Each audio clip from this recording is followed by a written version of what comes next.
Hari ini 25 Juni 2024 kita bahas kembali untuk XAUUSD. Di sini teman-teman bisa perhatikan, pertama kita ngeliat dari bias daily-nya dulu. Ya, kalau misalnya kita perhatikan dari daily, teman-teman itu bisa ngeliat jika pembentukannya saat ini ya masih dalam momen yang sama. Ya, pergerakannya juga sama. Ini di atasnya aja dia hanya hampir ngambil previous daily high-nya ya. Tapi untuk low-nya masih belum dia sweep. Jadi still within the same condition. Ini kita bisa pantau sebenarnya di area bawah sini nih, which is area buy-nya kita ya ini ya. Itu 2317, 2319, 2320-an lah. Ini untuk daily masih tendensi melambat ya membentuk base, tapi ada potensial dia untuk melanjutkan pembentukan lower low-nya. Sekarang saya pindah balik lagi ke Wanda. Di sini teman-teman bisa perhatikan untuk H1-nya, saya langsung aja. Ini kemarin kita trade, di sini dia bentuk base, dia break, dia bentuk base lagi, dia drop, dan saat ini ketahan di momen yang sama ya. Di sini teman-teman bisa perhatikan bahwa dari MACD ini dia ada dead cross, ya drop ketika di sini.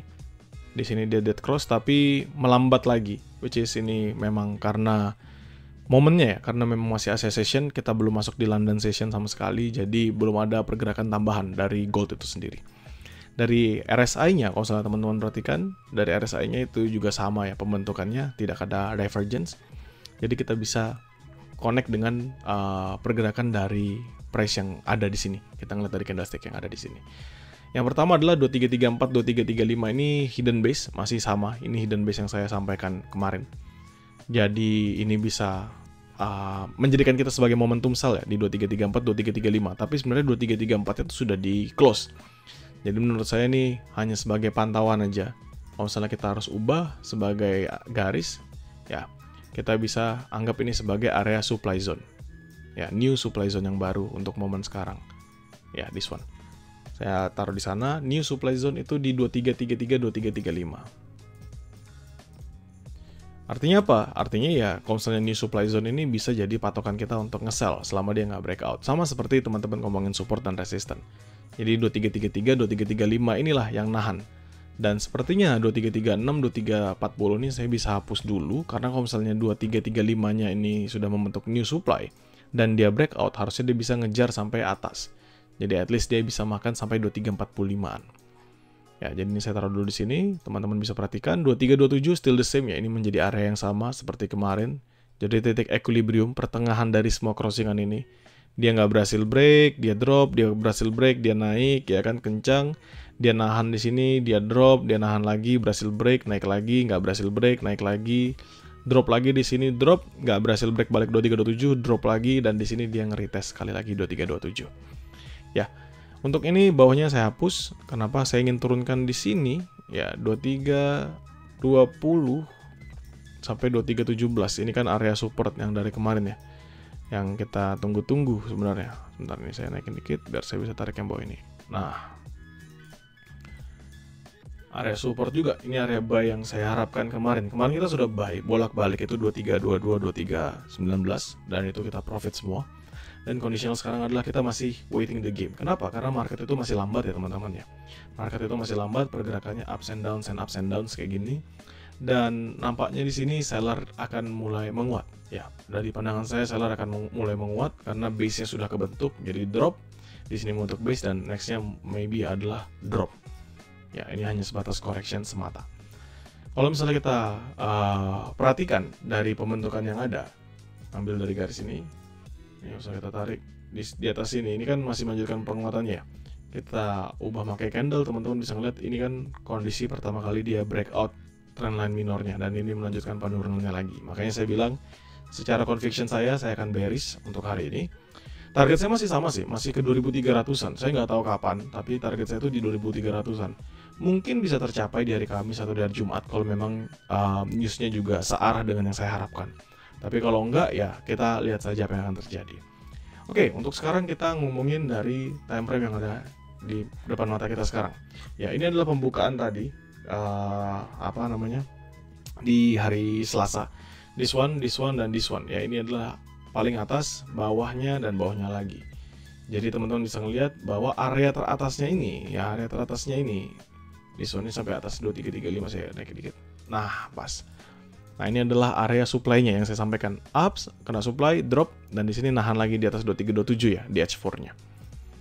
Berarti, kalau misalnya kita perhatikan, 2327 ini masih valid untuk menjadi area kita. Ya, area kita untuk tahu apakah kita perlu buy ataupun kita perlu sell. 2327. Tetapi nggak perlu teman-teman jadikan patokan seakan-akan, oh, karena dia breakout saya akan buy di sana. Belum. Nggak usah, kita ngambilnya adalah area dari paling bawahnya dulu aja. Yang di sweep liquidity-nya sampai bawah itu ada di area ini. 2322. Ya, this one. 2322 atau 2323 lah ini. Karena kan dia 2322760.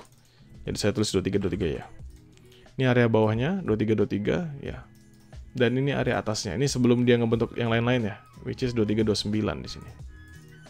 Saya tambahkan S 2329. Artinya apa? Artinya teman-teman sekarang bisa nge-sell high risk 2329, 2327 selama dia nggak breakout 2327. Simple. Ya. Selama dia nggak breakout 2327, teman-teman bisa nge-sell 2327, 2329. Atau selama dia nggak breakout 2329 juga nggak apa-apa. Jadi range-nya adalah 2327 sampai 2329, tapi itu high risk. 2323 ini hanyalah sebatas gambaran teman-teman untuk melihat pembentukan base yang barunya aja. Jadi this one, pembentukan base yang baru, sampai kapan? Sampai dia breakout salah satu. Ini nanti akan lambat juga seperti ini teman-teman. Lambat dia, teman-teman lihat ups and downs and ups and downs and ups. Di sini dia breakout, baru kita mengikuti momentum yang ada. Tapi selama enggak, ya dia akan ups and downs seperti itu. Dan conditional sekarang ini jaraknya dekat semua, 2329, 2327, 2323. Di mana area sell paling oke, maksudnya paling better lah. Mungkin paling better sejauh ini ya, untuk teman-teman yang mau masuk nge-sell. Itu yang pasti adalah 2333, 2335 ini. Tapi ini hitungannya sebagai sell tetap high risk. Ini kan karena scalpingan ya. Dan ini momentumnya adalah sell on resistant. Untuk high risknya saya di 2333 sampai 2335. Dan low risknya, medium risknya ini sama, 2349, 2351 dari kemarin saya sudah sampaikan. Sedangkan untuk buy, where is the best buy? Kalau misalnya best buy jauh teman-teman, itu di 2300-an lagi, 2300, 2301, 2302 lah. Atau misalnya paling dekat 230 di sini, 2308, 2310 atau 2308, 2306 itu paling dekatnya. Itu medium risk. Sedangkan untuk high risknya ya tadi, selama dia ngehit 2319, 2317, as long dia nggak breakout 2317, saya akan makan buy di sana. Ya, jadi teman-teman bisa paham bahwa 2335, 2333, 2335 ini sebagai sell high risk saya selama 2335 nya nggak breakout. 2349, 2351 ini adalah medium risknya saya. 2329, 2327 ini sebatas untuk scalping. Kalau misalnya teman-teman dapat momentumnya, jadi bisa sell selama dia nggak breakout, teman-teman bisa sell dalam momentumnya M30H1. Jadi main tipis saja karena kan pembentukan base-nya lama di sini. Lalu 2323 ini hanya sebagai patokan bahwa ketika nanti dia drop di bawah 2323 maka dia akan kencang turun. Tapi nanti saya akan tetap update ya untuk pergerakannya. Karena kalau misalnya 2323 dia drop dengan candlestick merah panjang seperti ini dia bisa nge-sweep habis 2317. Jadi ada conditional, teman-teman harus pastikan 2317 itu nggak breakout di H1. Ya. Sedangkan untuk yang another good for buying ya di bawah sini. Ini kan teman-teman lihat ya 2309, 2307. Jadi saya ubah ya 2308, 2306 juga bisa. So that's it sebenarnya untuk pergerakan dari gold. Masih akan sideways, ya menurut saya masih akan sideways. Kalaupun dia ada impulse movement itu nggak akan gitu signifikan sih. Pasti hanya sebatas dalam time frame yang besar di sini aja. Di sini aja nih. Nggak akan ada impulse yang lumayan signifikan. Karena apa? Karena memang newsnya nanti di Kamis dan Jumat.